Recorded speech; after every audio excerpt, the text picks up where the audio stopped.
달빛처럼 포근한 옛 이야기, 월명야담입니다. 오늘도 건강과 웃음이 늘 함께 하시길 바랍니다. 구독과 좋아요로 함께 해주시면 더 많은 이야기를 들려드릴 수 있습니다. 자, 이제 달빛 같은 이야기 속으로 함께 걸어가 보겠습니다. 남쪽 끝 고을의 봄볕은 유난히 따사로웠습니다. 이른 아침 관아로 통하는 길목에는 새로 부임하는 원님을 맞이하려는 향리들과 아전들이 줄을 지어 서 있었지요. 그 중에서도 몰락한 양반 출신 이태윤이 가장 앞자리를 차지하고 있었습니다. 그의 손에는 부채가 들려 있었고 미세한 웃음 속에는 교만이 스며 있었습니다. 이태윤은 이 고을의 실세였습니다. 벼슬길에서 밀려난 뒤로는 향리들과 손을 잡고 세금 장부를 제멋대로 주무르며 재물을 불렸습니다. 백성들은 봄이면 씨앗을 꾸어다 심고 가을이면 곡식을 바쳤습니다. 그러나 그 곡식의 절반은 관과 창고로 가지 못하고 밤마다 이태윤의 별채 곳간으로 흘러들어갔지요. 백성들도 그 사실을 몰랐던 건 아니었습니다. 하지만 감히 입을 열지 못했습니다. 누가 토를 달기라도 하면 세금이 더 늘어나거나 엉뚱한 죄명을 뒤집어 쓰는 일이 다반사였으니까요. 새로 오시는 원님은 어떤 분이실까? 전임 어른처럼 인자하셨으면 좋겠는데. 줄 뒤편에 아전 하나가 눈치를 보며 낮은 목소리로 말했습니다. 그러자 이태윤이 비죽 웃으며 부채를 턱 밑에 세웠습니다. 원님이 누구든 무의 글이 중요하겠나. 고을 일은 결국 우리 손에서 돌아가는 법이지. 그의 말투에는 세상을 업신여기는 기색이 짙었습니다. 그때 마침 그의 아들 이도영이 성큼성큼 걸어왔습니다. 20살 넘은 젊은이로 고운 비단 도포를 걸치고 허리에는 은장도가 번쩍였지요. 그는 늘 아버지의 권세를 믿고 오만하게 굴었습니다. 사람들을 품격으로 재단하고 신분이 낮다 싶으면 눈길조차 주지 않았습니다. 아버님, 저 머슴놈들이 또 꾸물거립니다. 일을 시키려면 확실히 시키셔야지요. 도영이 턱짓으로 가리킨 곳에는 머슴 복칠이 있었습니다. 복칠은 짐을 지고 묵묵히 걸음을 옮기고 있었지요. 땀이 등줄기를 타고 흐르고 있었지만 얼굴에는 단 한 줄의 불평도 없었습니다. 복칠은 백정의 아들이었습니다. 아버지는 억울한 죄를 뒤집어 쓰고 세상을 떴고 어린 복칠은 그 낙인을 짊어진 채 머슴살이를 하며 자랐습니다. 마을 사람들은 그를 백정의 씨앗이라 부르며 멸시했고 그는 그저 묵묵히 일하는 것으로 삶을 견디고 있었지요. 복칠아, 짐 더 무겁게 실어라. 내 아비가 고기 썰던 손이라면 이 정도쯤이야 거뜬하겠지? 도영이 비웃듯 내뱉었습니다. 복칠은 고개를 숙인 채 아무 말 없이 짐을 옮겼습니다. 그의 침묵이 도영의 비위를 더 거슬렀는지 도영은 낄낄 웃으며 말했습니다. 저 모양 봐라. 사람 흉내는 내지만 짐승이나 다름없구나. 주위의 사내들이 따라 웃었습니다. 복칠의 어깨가 아주 미세하게 떨렸으나 그는 여전히 고개를 들지 않았습니다. 그때 멀리서 말발굽 소리가 들려왔습니다. 새 원님 홍태서가 부임하는 행차였습니다. 홍태서는 50 안팎의 사내로 얼굴에는 세월이 그은 주름이 깊었으나 눈빛은 매서웠습니다. 그가 말에서 내리자 아전들과 향리들이 일제히 허리를 굽혔습니다. 홍태서는 마을을 둘러보며 낮게 말했습니다. 겉보기에 참 고을이 반듯하구나. 이태윤이 얼른 앞으로 나서며 허리를 숙였습니다. 소인 이태윤이라 합니다. 원님을 뵙게 되어 송구합니다.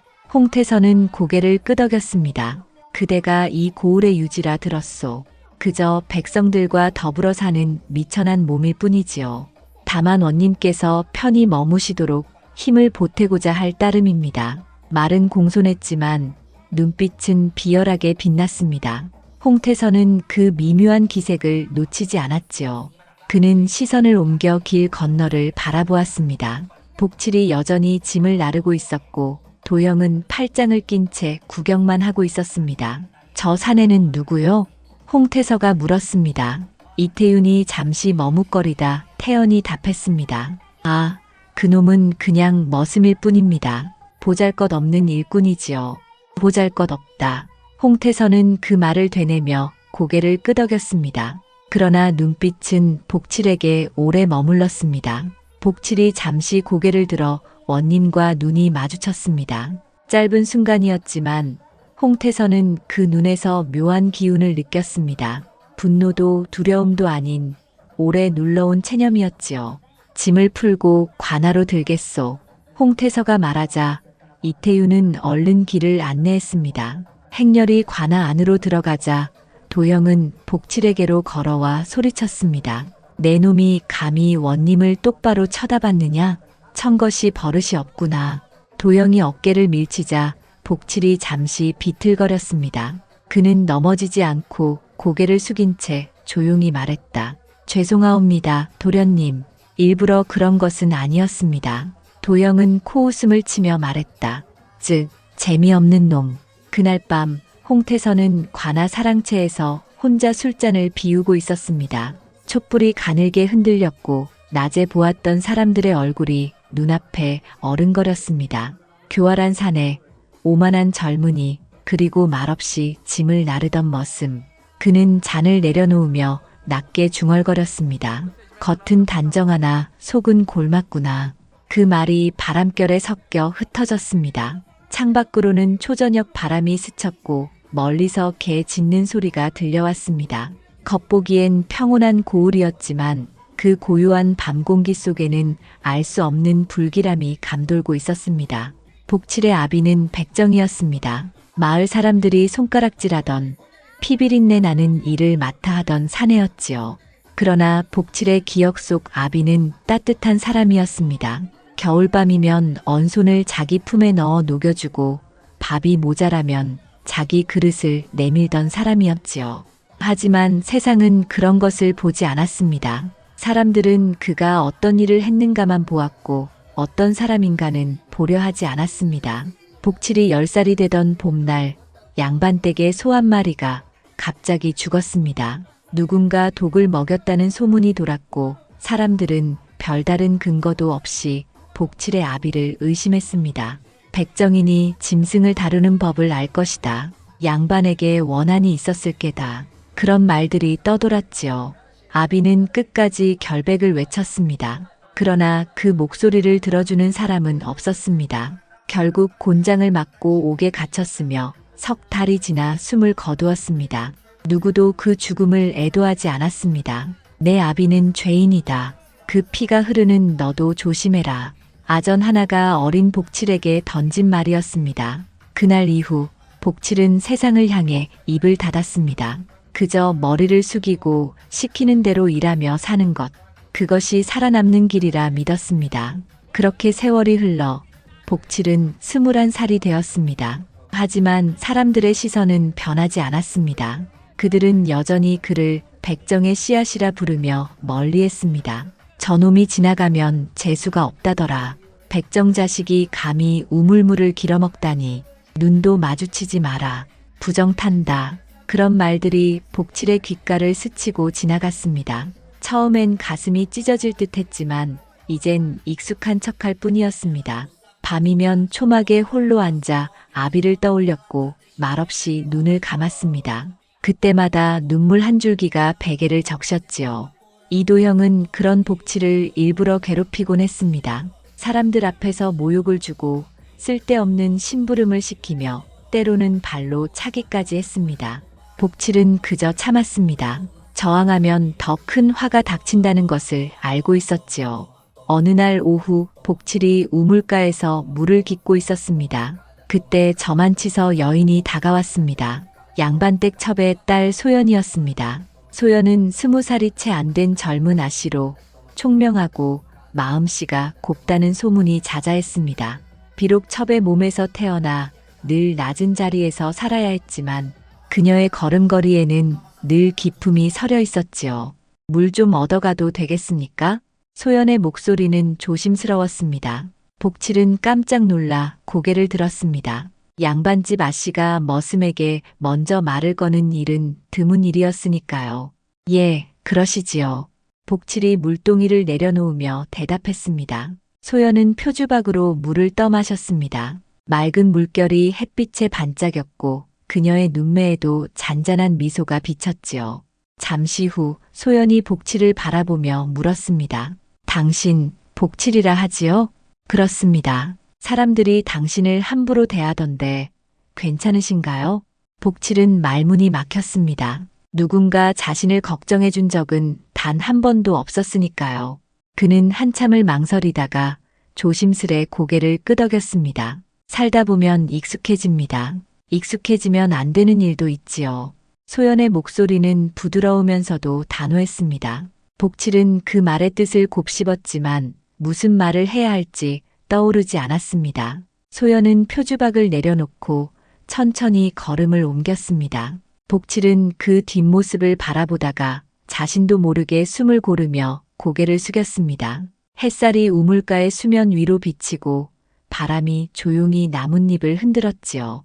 그 무렵 고을 곳곳에서 불만의 소리가 들리기 시작했습니다. 봄에 거둔 세금이 지난해보다 갑절로 늘었다는 것이었습니다. 농부들은 곡식을 내고 나면 식구들 입에 들어갈 것도 남지 않았습니다. 이태윤이 백성의 곡식을 빼돌린다더라. 관청 창고에 쌀이 반도 안 들어간다던데. 향리들과 짜고 장부를 고친다지 않나. 소문은 바람처럼 퍼져나갔습니다. 그러나 아무도 입을 열지 못했습니다. 이태윤은 고을의 실세였고 그에게 찍히면 세금이 더 늘거나 괴롭힘을 당하기 일쑤였으니까요.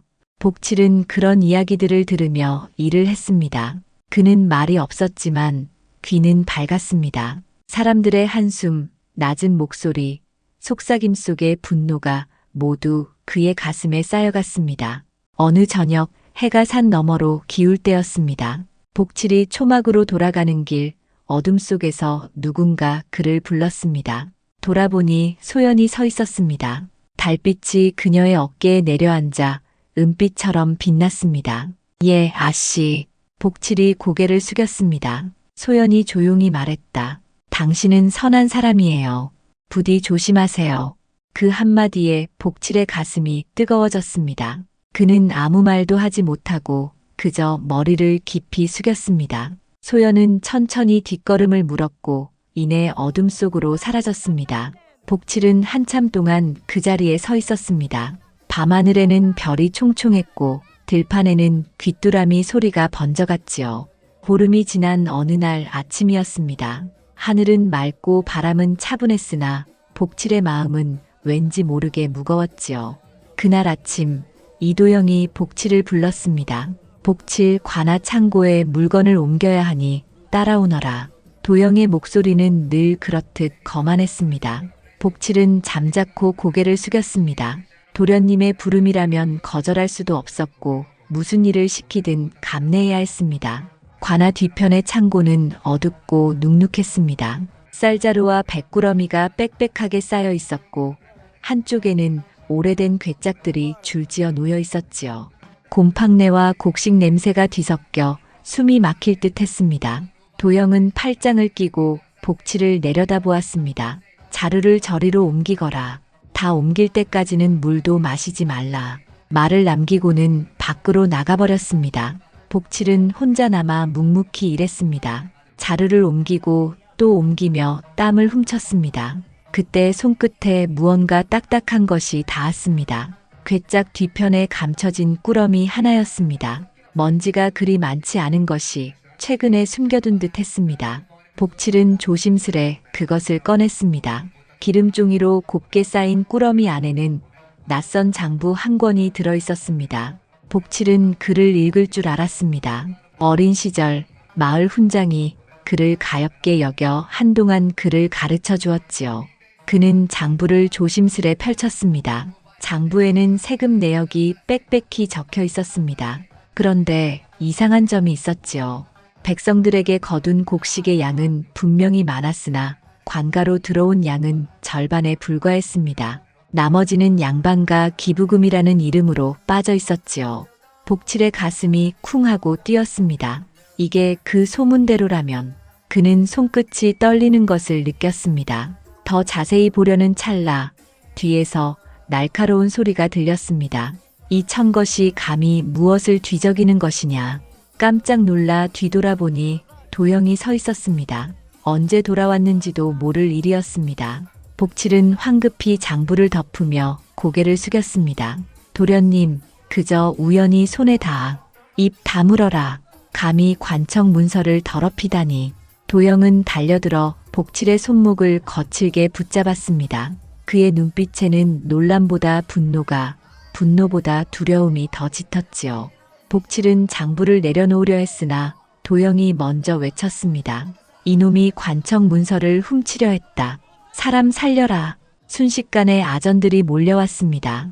복칠은 손사래를 치며 말했습니다. 아닙니다. 저는 그저 우연히. 닥쳐라. 내 놈이 감히 어딜 변명하려 드느냐.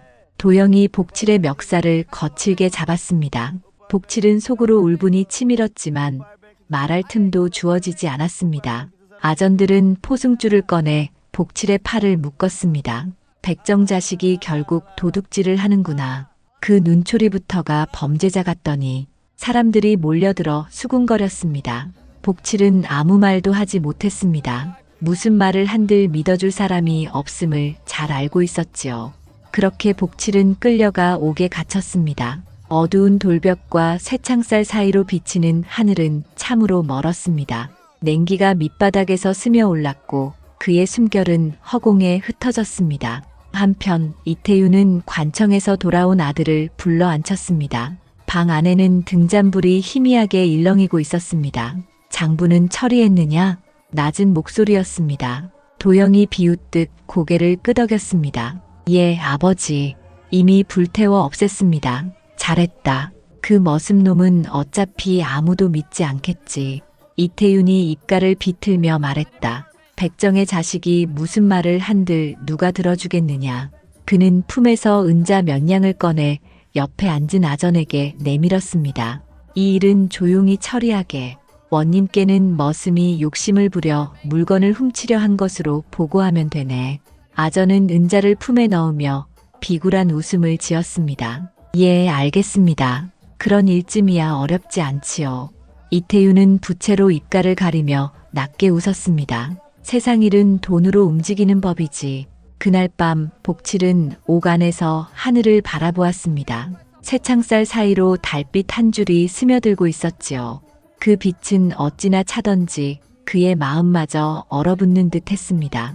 억울함이 가슴을 짓눌렀고 눈물이 저절로 흘러내렸습니다. 아비도 일이 답답했을까? 복칠은 속으로 중얼거렸습니다. 억울한 누명을 쓰고 죽어간 아비의 얼굴이 떠올랐습니다. 그때의 두려움, 그때의 분노가 그대로 되살아났지요. 이제 자신도 그 길을 따라가게 된 것인가 싶었습니다. 그는 손으로 얼굴을 가린 채 한참을 울었습니다. 며칠이 지나자 이 소문이 고을 안에 퍼졌습니다. 백정의 자식이 관청 문서를 훔치려다 잡혔다더라. 그럴 줄 알았다. 놈의 눈빛부터 수상했지. 사람들은 혀를 찼습니다. 복칠을 동정하는 이는 단 한 사람도 없었습니다. 그러나 소문을 들은 소연은 눈살을 찌푸렸습니다. 복칠이 그럴 리가 없는데. 그녀는 복칠의 눈을 기억했습니다. 맑고 담담한 거짓을 모르는 눈이었지요. 소연은 가슴이 답답해 숨을 고르며 중얼거렸습니다. 무언가 잘못되었어. 그녀의 의심은 곧 진실을 향한 불씨가 되어 타올랐습니다. 그리고 그 소문은 머지않아 원님 홍태서의 귀에도 들어갔습니다. 원님 홍태서는 고을에 떠도는 소문을 듣자마자 조용히 움직이기 시작했습니다. 머슴이 관청의 문서를 훔치려다 붙잡혔다. 그 한마디가 그의 귀를 스쳤을 뿐이지만 마음속에서는 오래 묵은 의심이 피어올랐지요. 홍태서는 아전을 불러 물었습니다. 그 일 자세히 말해보라.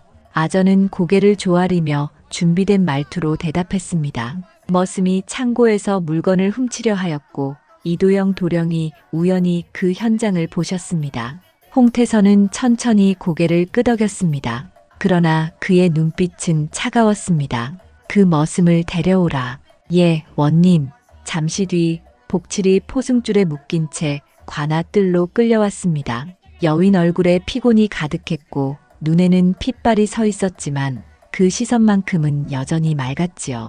홍태서는 그를 한참 바라보다가 낮고 단단한 목소리로 물었습니다. 내가 관청 문서를 훔치려 했다는 말이 사실이냐? 복칠은 고개를 들었습니다. 그 눈빛에는 두려움보다 억울함이 더 짙게 서려 있었지요. 그는 숨을 고르고 또박또박 말했습니다. 아닙니다, 원님. 저는 짐을 옮기던 중 우연히 장부를 보았을 뿐입니다. 장부라 하였느냐? 무슨 장부였느냐? 세금 내역이 적힌 장부였습니다. 백성들에게서 거둔 곡식의 양이 관가로 들어간 양보다 훨씬 많았습니다. 홍태서의 눈빛이 번뜩였습니다. 그래서 어찌 되었느냐? 복칠은 망설임 없이 말을 이었습니다. 남은 양은 양반과 기부금이라 적혀 있었습니다. 저는 그저 이상하다 생각했을 뿐입니다. 홍태서는 잠시 침묵했습니다. 복칠의 눈에는 거짓이 없었습니다. 두려움이 아닌 진심이 깃든 눈빛이었지요. 이 머슴 생각보다 깊이 있는 사내로다. 그는 속으로 그렇게 중얼거렸습니다. 물러가 있거라. 예, 원님. 복칠이 끌려나가자 홍태서는 손가락으로 책상을 천천히 두드렸습니다. 탁, 탁, 탁. 규칙적인 그 소리는 그가 생각에 잠겼을 때마다 나는 소리였습니다. 그날 오후 이태윤이 관아를 찾았습니다. 그는 상복 같은 청색 도포를 걸치고 일부러 겸손한 얼굴을 하고 있었지요. 문 앞에서부터 과하게 허리를 굽혔습니다. 원님, 이번 일로 소란을 들여 송구합니다. 홍태서가 차를 따르며 물었습니다. 소란이라니 무슨 소란이요? 머슴놈이 관청 문서를 손뗀 일 말입니다. 천한 것이 욕심을 부린 것이니 크게 다스려 주시면 백성들이 교훈을 얻을 것이옵니다. 홍태서는 차를 한 모금 들이켰습니다. 향긋한 차향이 번졌지만 그의 눈빛은 냉정했습니다. 그 머슴 눈빛이 막던데 이태윤의 입가에 비웃음이 스쳤습니다. 원님, 눈빛으로 사람을 헤아리긴 어렵습니다.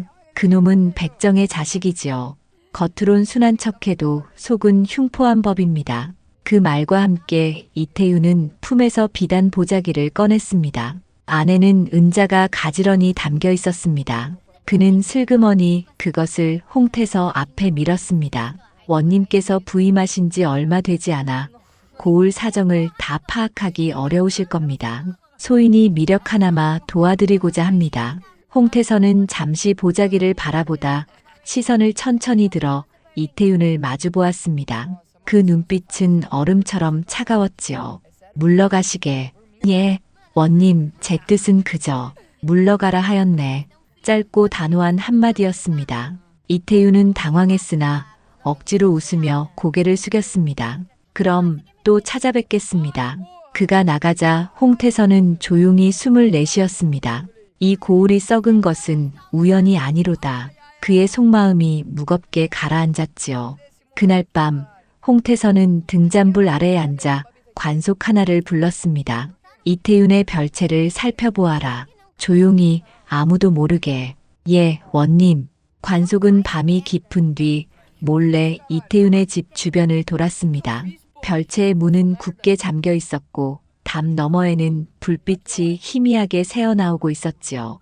사람의 발길이 잦아 접근하기 어려웠습니다. 관속은 결국 빈손으로 돌아와 머리를 숙였습니다. 송구합니다. 별채 안에는 들어갈 수 없었습니다. 홍태서는 고개를 끄덕이며 한숨을 내쉬었습니다. 그때 마당 밖에서 조심스러운 발소리가 들려왔습니다. 문 앞에 선 있는 여인의 몸종이었습니다. 원님께 드릴 것이 있습니다. 그녀는 품에서 작은 서찰을 꺼내 관속에게 건넸습니다. 관속이 그것을 받아들고 들어오자 홍태서는 촛불을 가까이 당겨 서찰을 펼쳤습니다. 글씨는 단정했고 붓끝이 섬세했습니다. 여인의 손으로 쓴 것이 분명했지요. 이태윤이 백성의 세금을 숨긴 장부가 별채 창고에 있습니다. 머슴 복칠은 결백하오니 부디 진실을 밝혀주십시오. 홍태서는 서찰을 잠시 내려놓고 촛불에 비춰보았습니다. 그의 얼굴에 어렴풋한 미소가 스쳤지요. 이 고을에도 아직 양심이 살아있구나. 이 글을 쓴 이가 누구냐?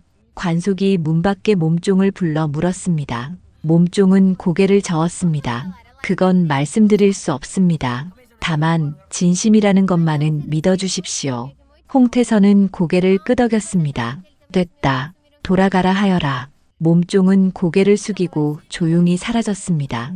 홍태선은 서차를 가만히 접어 품에 넣었습니다. 그는 등잔부를 바라보며 중얼거렸습니다. 별채 창고라 이제 길이 보이는구나. 그리고 관속을 다시 불러 낮은 목소리로 일렀습니다. 내일 새벽 별채를 급히 살펴라.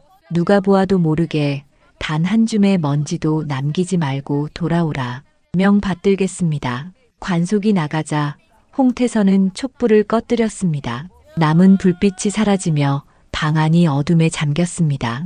그러나 그의 눈빛은 어둠 속에서도 번뜩였지요. 그건 진실을 좇는 이의 눈빛이었습니다. 새벽 안개가 아직 걷히지 않은 시각이었습니다. 닭이 울기도 전 원님 홍태선은 관속들을 거느리고 이태윤의 별채로 향했습니다. 길에는 이슬이 내려앉아 있었고 바람에는 싸늘한 기운이 맴돌았지요. 별채 근처에 이르자 홍태선은 손을 들어 신호를 보냈습니다. 관속들은 숨을 죽이고 조심스레 움직였습니다. 문을 열어라. 그의 짧은 한마디가 떨어지자 관속 둘이 나무 빗장을 밀어냈습니다. 문이 요란한 소리를 내며 열리자 안쪽에서 놀란 외침이 터져나왔습니다. 별채를 지키던 사내가 달려나왔지만 이미 늦었습니다. 관속들이 그를 붙잡아 제압했습니다. 홍태선은 등잔부를 밝히고 안으로 들어섰습니다. 방 안에는 눅눅한 냄새가 가득했고 벽에는 거미줄이 엉겨 있었습니다. 그 한편에는 괴짝 여러 개가 가지런히 놓여 있었고 뒤쪽에는 작은 창고문이 보였지요. 저 문을 열어보라. 관속이 자물쇠를 깨고 문을 열자 안쪽에는 쌀자루와 백구러미가 산더미처럼 쌓여 있었습니다. 각 거둔 핵곡식이었지요. 홍태서의 목소리가 낮게 울렸습니다. 이것이 다 무엇이냐? 별채를 지키던 사내는 대답하지 못했습니다. 이마에는 식은땀이 송골송골 맺혔지요. 그때 한 관속이 괴짝 속을 뒤지다가 외쳤습니다. 원님, 여기에 장부가 있습니다. 홍태선은 장부를 받아들었습니다. 기름종이 냄새가 아직 남은 꽤 최근의 것이었습니다. 그는 천천히 장부를 펼쳤습니다. 장부 안에는 세금 내역이 빽빽하게 적혀 있었습니다. 백성들에게서 거둔 곡식의 양과 관가로 들어간 양이 달랐습니다. 그 차액은 모두 양반과 기부금이라 적혀 있었지요. 복칠이 말했던 그대로였습니다. 홍태선은 장부의 끝을 넘겼습니다. 거기에는 서명이 또렷이 남아 있었습니다. 이도형. 홍태선은 눈썹을 찌푸렸습니다. 이 필체 그 아들의 것이로군. 그는 장부를 덮으며 낮게 일렀습니다. 이태윤과 그 아들을 당장 잡아오라. 관속들이 재빠르게 흩어졌습니다. 새벽 하늘이 희미하게 밝아올 무렵 포승줄에 묶인 부자가 끌려왔습니다. 이태윤의 얼굴은 창백했고 도영은 고개를 숙인 채 숨을 죽이고 있었습니다. 이게 무슨 일입니까? 원님께서 어찌 남의 집을 함부로. 이태윤이 목청을 높이자 홍태서가 냉정히 받아쳤습니다. 함부로라. 그대가 백성의 곡식을 훔쳐다 쌓아둔 것이야말로 함부로지 않느냐. 그의 목소리는 낮았으나 칼날처럼 매서웠습니다. 이태윤은 입을 다물었고 손끝이 부들부들 떨렸습니다. 홍태선은 장부를 들어보였습니다. 이 장부 누구의 손에서 쓰인 것이냐. 이태윤은 눈을 굴리며 얼버무렸습니다. 그건 단순한 계산용 기록일 뿐입니다. 계산이라. 이도형, 내 이름이 또렷이 적혀 있구나. 이 글씨 내 손으로 쓴 것이냐? 도영은 고개를 들지 못했습니다. 입술이 파르르 떨리고 얼굴에는 식은땀이 흘렀습니다. 홍태서의 목소리가 다시 울렸습니다. 대답하거라. 이 필체가 내 것이 아니라 하겠느냐. 도영은 끝내 고개를 끄덕였습니다. 숨소리마저 떨려 나왔지요. 아버지께서 시키신 일입니다. 저는 그저 입 닥쳐라. 이태윤이 악에 받친 목소리로 아들을 꾸짖었습니다. 그러나 이미 늦었습니다. 도영의 말은 공기 중에 번져 누구도 지울 수 없게 되었습니다. 홍태선은 냉정히 말했다. 부자가 짜고 백성을 속였구나. 아비는 꾀를 냈고 자식은 글을 써 증거를 남겼으니 둘 다 죄인이다. 이태윤의 다리가 풀려 그 자리에 주저앉았습니다. 도영은 고개를 숙인 채 울먹였지만 아무 말도 하지 못했습니다. 이태윤 부자는 곧 관하로 압송되었습니다. 아침 해가 들녘 위로 떠오를 때 고을에는 벌써 소문이 퍼져 있었습니다. 이태윤이 잡혀갔다더라. 별채에서 곡식이 산더미처럼 나왔다지. 하늘이 도왔구나. 백성들은 놀라면서도 후련한 표정이었습니다. 그동안 눌려왔던 원망이 조금은 풀린 듯 했습니다. 며칠 뒤 홍태선은 장터에 방을 붙였습니다. 죄인을 신문할 재판이 있으니 백성은 모두 모이라. 공개 재판이라니 사람들은 웅성거렸습니다. 이런 일은 좀처럼 보기 드문 일이었지요. 그날 오후 소연이 관아를 찾았습니다. 문 앞에서 문지기에게 고개를 숙였습니다. 원님을 뵙고 싶습니다. 잠시 뒤 홍태서가 그녀를 불러들였습니다. 무슨 일로 왔느냐? 소연은 방바닥에 무릎을 꿇고 단정히 손을 모았습니다. 그리고 또박또박 말했습니다. 머슴 복칠의 결백을 말씀드리러 왔습니다. 홍태서가 눈썹을 찌푸렸습니다. 그대가 어찌 그 일을 아느냐? 복칠은 선한 사람입니다. 그가 거짓을 꾸며낼 뿐이 아니옵니다. 이번 일은 모두 이씨 부자의 짓입니다. 소연의 목소리는 떨림 하나 없었습니다. 홍태서는 그녀를 잠시 바라보다가 고개를 끄덕였습니다. 그대의 용기를 기억하겠노라. 재판날 증인으로 설 수 있겠느냐? 예, 원님. 소연은 고개를 깊이 숙였습니다. 손끝이 미세하게 떨렸지만 그 눈빛만은 단단했지요. 돌아가 쉬거라. 곧 진실이 드러날 것이다. 소연이 물러나자 홍태선은 창밖으로 시선을 돌렸습니다. 멀리 들녘이 보였고 백성들이 밭을 갈고 있었습니다. 그는 마음속으로 중얼거렸습니다. 이제 이 고을에도 바른 기운이 돌겠지. 그날 저녁 복칠은 여전히 옥사에 있었지만 창살 틈으로 새어드는 햇살이 어쩐지 따뜻하게 느껴졌습니다. 그의 마음에도 비로소 희미한 빛이 깃들었지요. 사흘 뒤 고을 장터에는 백성들이 구름처럼 몰려들었습니다. 새벽부터 삼삼오오 모여든 이들이 장터를 메웠지요. 원님께서 공개 재판을 연다는 소문이 순식간에 퍼졌기 때문이었습니다. 장터 한가운데에는 긴 평상 위에 원님의 자리가 마련되어 있었고 그 앞에는 죄인들이 꿇어앉을 자리가 놓여 있었습니다. 양쪽에는 관속들이 서서 장터를 둘러싸고 있었지요. 해가 중천에 이르자 홍태서가 나타났습니다. 그는 단정히 도포 자락을 여미고 자리에 앉았습니다. 수백 명의 백성들이 숨을 죽인 채 그를 바라보았지요. 홍태서는 관속에게 조용히 고개를 끄덕였습니다. 죄인을 끌어내라. 잠시 뒤 포승줄에 묶인 복칠이 먼저 나왔습니다. 얼굴은 여위였으나 눈빛은 여전히 또렷했습니다. 이어 이태윤과 이도영 부자가 끌려 나왔습니다. 이태윤의 얼굴에는 아직 오만한 기색이 남아 있었지만 도영은 고개를 깊이 숙인 채 어깨를 떨고 있었습니다. 백성들은 술렁거렸습니다. 백정의 아들과 양반이 나란히 죄인석에 앉다니. 이처럼 신분이 뒤바뀐 광경은 그야말로 낯선 일이었지요. 홍태서는 손을 들어 조용히 시켰습니다. 모두 들으라. 오늘 이 자리는 진실을 밝히는 자리다. 거짓을 말하면 하늘이 알고 숨은 죄가 있으면 드러날 것이다. 그의 목소리는 낮았지만 장터 구석까지 또렷이 울려 퍼졌습니다. 홍태서는 먼저 복칠을 바라보았습니다. 복칠, 내가 관청 문서를 훔치려 했다는 말이 사실이냐? 복칠이 고개를 들고 대답했습니다. 아닙니다, 원님. 저는 도련님의 시킨 대로 짐을 옮기다가 우연히 장부를 발견했을 뿐입니다. 그 장부에 무엇이 적혀 있었느냐? 세금 장부였습니다. 백성에게서 거둔 곡식의 양이 관가에 들어간 양보다 훨씬 많았습니다. 복칠의 또렷한 대답에 백성들이 웅성거렸습니다. 홍태서는 손을 들어 조용히 시켰습니다. 그는 이번에는 도영을 바라보며 물었습니다. 이도영, 그 장부를 쓴 이가 너냐? 도영의 어깨가 미세하게 떨렸습니다. 한참을 침묵하던 그가 입술을 깨물며 고개를 끄덕였습니다. 순간 사람들 사이에서 탄식이 터졌지요. 홍태서는 장부를 높이 들어 보였습니다. 이 장부를 보라.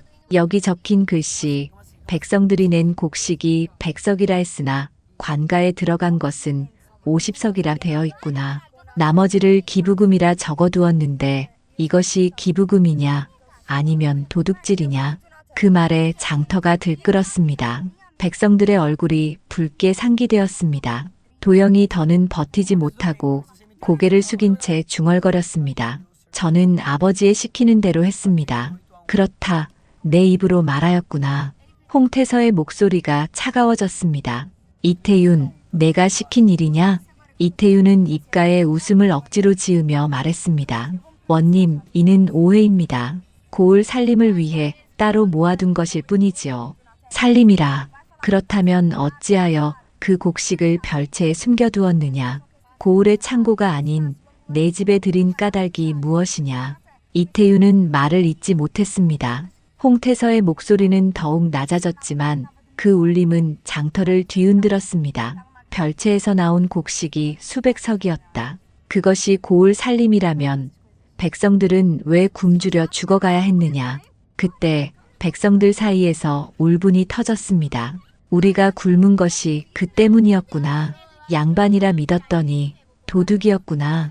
홍태서는 손을 들어 다시 정숙을 명했습니다. 분노는 잠시 거두라. 진실은 곧 판가름 날 것이다. 그는 잠시 침묵한 뒤 관속에게 일렀습니다. 소연을 부르라. 소연이 앞으로 나왔습니다. 햇빛이 그녀의 어깨 위로 내려앉았고 얼굴에는 두려움보다 결의가 어려 있었습니다. 그녀는 단정히 무릎을 꿇었습니다. 복칠은 죄가 없습니다, 원님. 저는 그의 인품을 압니다. 그는 늘 묵묵히 일하며 원망 한마디 하지 않는 사람이었습니다. 그대는 어찌 그것을 아느냐? 소연은 주저하지 않았습니다. 제가 여러 번 보았습니다. 사람들이 욕을 퍼부어도 그는 고개만 숙이고 일했습니다. 그런 사람이 남의 물건에 손을 댈 리 없습니다. 그녀의 목소리는 미세하게 떨렸으나 한마디 한마디에 힘이 실려 있었습니다. 백성들 사이에서 수군거리던 소리들이 잦아들었고 이내 고개를 끄덕이는 이들이 늘어났습니다.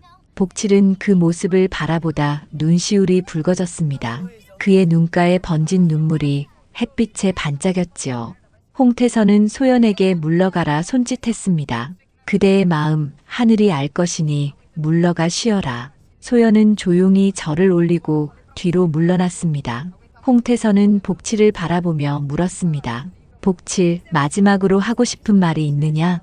복칠은 천천히 일어나 허리를 숙였습니다. 저는 천한 피로 태어났습니다. 사람들은 저를 백정의 자식이라 부르며 손가락질했습니다.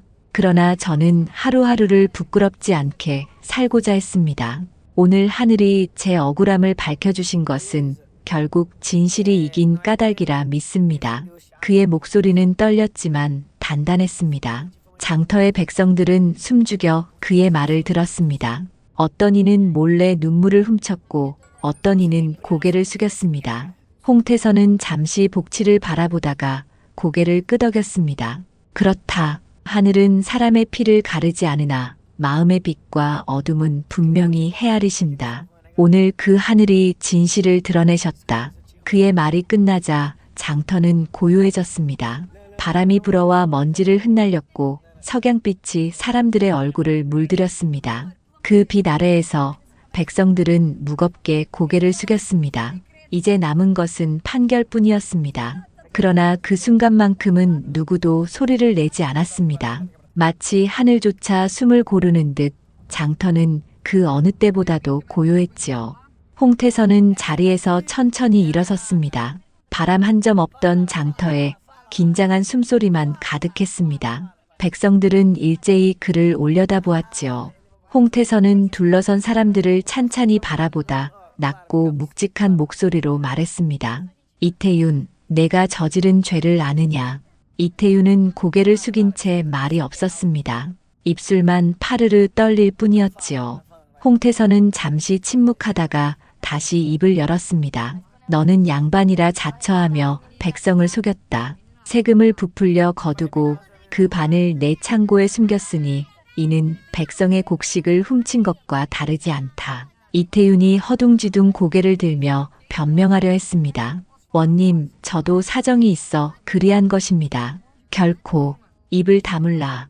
홍태서의 말은 짧았으나 그 한마디에 장터의 공기가 얼어붙었습니다. 내 아들 이도영 또한 죄가 무겁다. 아비의 명이라 하나 장부를 꾸며 거짓을 남겼고 죄 없는 머슴에게 누명을 씌웠으니 용서할 수 없다.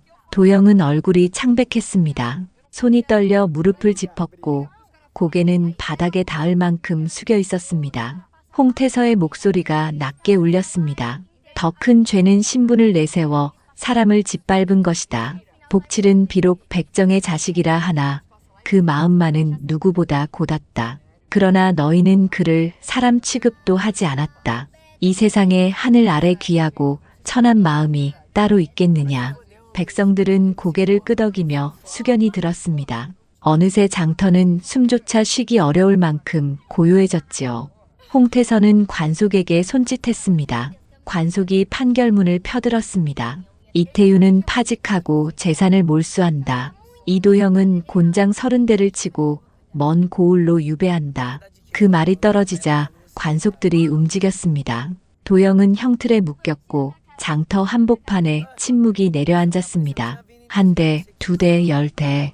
곤장의 소리가 울릴 때마다 백성들의 얼굴이 굳어졌습니다. 도영은 비명을 지르며 몸을 비틀었지만 누구도 고개를 돌리지 않았습니다. 20대를 넘기자 그는 의식을 잃었고 관속들은 곤장을 멈추었습니다. 그의 몸은 축 늘어졌고 피가 옷자락을 적셨습니다. 관속들이 그를 부축해 끌고 나갔습니다. 이태윤은 포승줄에 묶인 채 백성들 앞을 지나갔습니다. 사람들은 그를 향해 돌을 던지며 외쳤습니다. 도둑놈, 백성을 굶긴 자, 양반이라도 죄는 죄다. 이태윤은 고개를 푹 숙인 채 걸었습니다. 그 발걸음은 한때 고을을 쥐락펴락하던 자의 것이 아니라 완전히 무너진 죄인의 걸음이었지요. 그의 집은 이미 관가의 손에 넘어갔고 별채에 쌓인 곡식은 백성들에게 나누어질 것이었습니다. 홍태서는 복칠을 바라보며 부드럽게 말했다. 복칠, 일어나라. 관속이 포승줄을 풀었습니다. 복칠이 천천히 몸을 일으키자 홍태서는 장터 가득 모인 백성들을 향해 외쳤습니다. 이 사람은 결백하다. 거짓으로 죄를 뒤집어 쓴 자요. 오히려 진실을 밝혀낸 공이 있다. 이제부터 누구도 이 사람을 천하게 여기지 말라. 백성들 사이에서 탄성이 터져 나왔습니다. 그리고 이내 우레 같은 박수와 환호가 일었지요. 복칠은 눈시울이 붉어졌습니다. 그는 무릎을 꿇고 두 손을 모았습니다. 원님의 은혜, 평생 잊지 않겠습니다. 홍태서는 조용히 고개를 저었습니다. 은혜를 잊지 말라 하지 않았다. 잊지 말아야 할 것은 내 마음의 발음이다. 그 마음을 잃지 않으면 그대는 이미 귀한 사람이다. 복칠은 눈물을 닦으며 깊이 절했습니다. 그때 소연이 다가왔습니다. 그녀의 눈가에도 눈물이 맺혀 있었습니다. 복칠, 다행입니다. 복칠은 소연을 바라보며 작게 고개를 숙였습니다. 감사의 말 대신 눈빛으로 마음을 전했지요. 이태윤은 먼 곳으로 내쳐졌습니다. 그리고 도영은 유배길에 올랐습니다. 곤장을 맞은 엉덩이가 피로 굳어 있었고 걸음마다 신음이 새어나왔지요. 그는 산길을 오르며 이를 악물었습니다. 백정의 자식이 감히 나보다 높다니. 그러나 그 말을 들어주는 이는 아무도 없었습니다. 길가에 서 있던 백성들은 그를 보며 침을 뱉었습니다. 저것이 백성을 속인 놈이로다. 양반이라도 죄는 피하지 못하는 법이지. 도영은 고개를 떨군 채 걸었습니다. 한때의 오만함도 젊은 자만도 모두 사라졌지요. 그는 더 이상 양반도 도련님도 아닌 죄인일 뿐이었습니다. 먼 고을로 쫓겨난 이태윤은 초라한 초막에서 지냈습니다. 돈도 권세도 사람들의 인사도 사라졌습니다. 밤이면 쓸쓸한 바람소리만 그의 곁을 지났지요. 그는 후회했습니다. 욕심을 부린 것, 백성을 속인 것, 아들을 그르친 것. 그러나 후회란 이미 늦은 뒤에야 찾아오는 법이었습니다. 며칠 뒤 고을의 창고 문이 활짝 열렸습니다.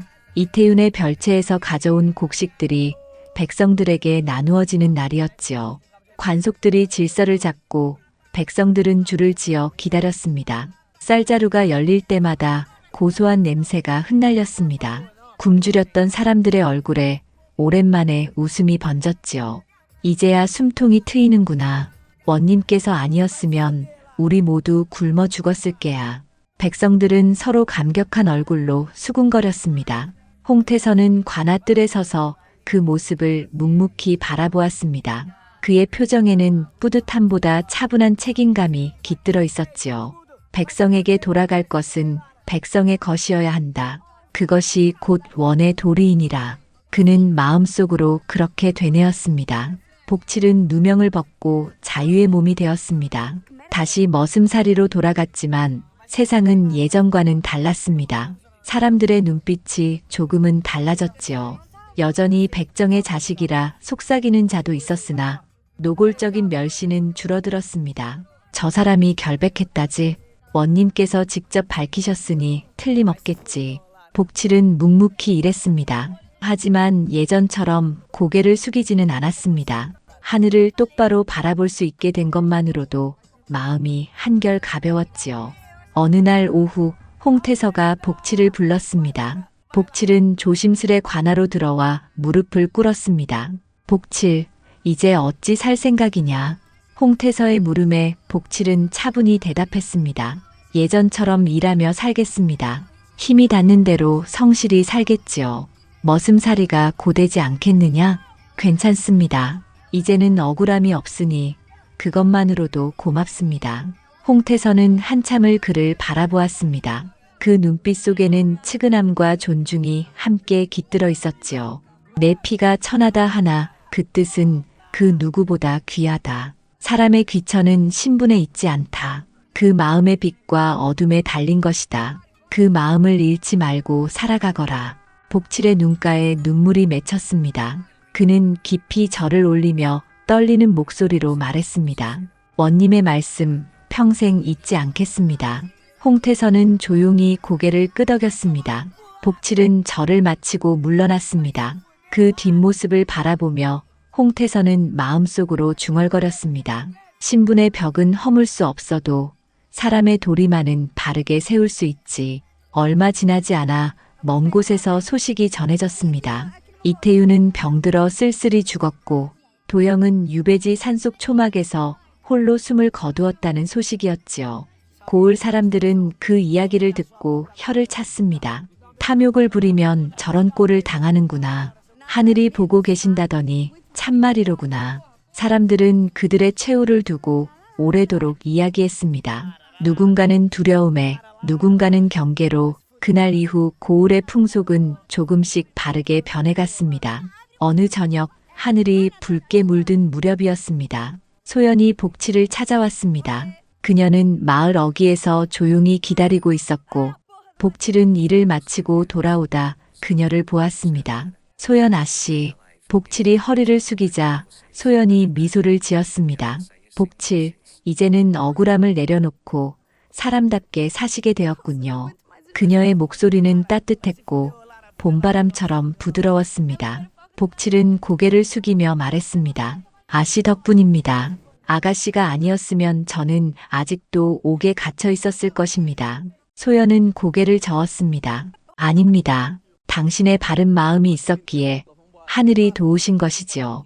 두 사람은 말없이 섰습니다. 서쪽 하늘은 붉게 타올랐고 들판에서는 귀뚜라미 울음이 들려왔습니다. 복칠은 하늘을 바라보며 조용히 말했습니다. 이제야 깨달았습니다. 부끄러워할 것은 피가 아니라 탐심이었음을. 소연은 잔잔히 미소 지으며 고개를 끄덕였습니다. 복칠은 땅에 무릎을 꿇고 하늘을 향해 절을 올렸습니다. 죽은 아비를 향한 절이자 자신을 지켜준 하늘에 대한 절이었지요. 소연은 그 모습을 조용히 바라보았습니다. 부디 조심하여 사시옵소서. 그녀는 작은 목소리로 인사하고 돌아섰습니다. 복칠은 그녀의 뒷모습을 오래도록 바라보았습니다. 가슴 한켠이 따뜻해졌지요. 세상은 여전히 차가웠으나 자기를 믿어주는 사람이 있다는 것만으로도 다시 살아갈 힘이 생겼습니다.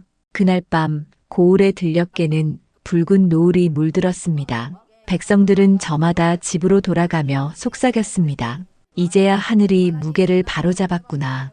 원님께서 오시길 참 잘했네. 복칠이도 이제는 억울함 없이 살 수 있겠지. 고을은 오랜만에 평온했습니다. 창고에는 곡식이 정직하게 쌓였고 장부는 깨끗이 기록되었습니다. 백성들은 안심하고 농사를 지었으며 향리들 또한 감히 함부로 권세를 부리지 못했습니다. 홍태서가 세운 기강은 고을마다 스며들어 모두의 마음을 조금씩 바로잡아갔지요. 복칠은 매일같이 일터로 나갔습니다. 여전히 머슴이었고 여전히 천한 신분이었지만 이제는 세상 앞에 부끄럽지 않았습니다. 그는 우물가에 서서 물을 길었습니다. 그곳은 예전에 소연을 처음 만났던 자리였습니다. 맑은 물속에는 구름이 비치고 봄 햇살이 은빛으로 반사되었습니다. 복칠은 표주박으로 물을 떠마셨습니다. 물맛이 차갑고도 달았습니다. 그는 하늘을 올려다보며 중얼거렸습니다. 아버지, 이제 편히 쉬십시오. 아들은 떳떳하게 살고 있습니다. 비록 신분은 낮으나 마음만은 하늘에 부끄럽지 않습니다. 그의 눈가에 스치는 봄바람이 따스했습니다. 고을에는 다시 봄이 찾아왔고 아이들은 웃으며 뛰놀았으며 들녘에는 보리가 푸르게 자라났습니다. 하늘은 여전히 그 위에 있었고 사람들의 마음속에도 조용히 빛이 스며들었지요.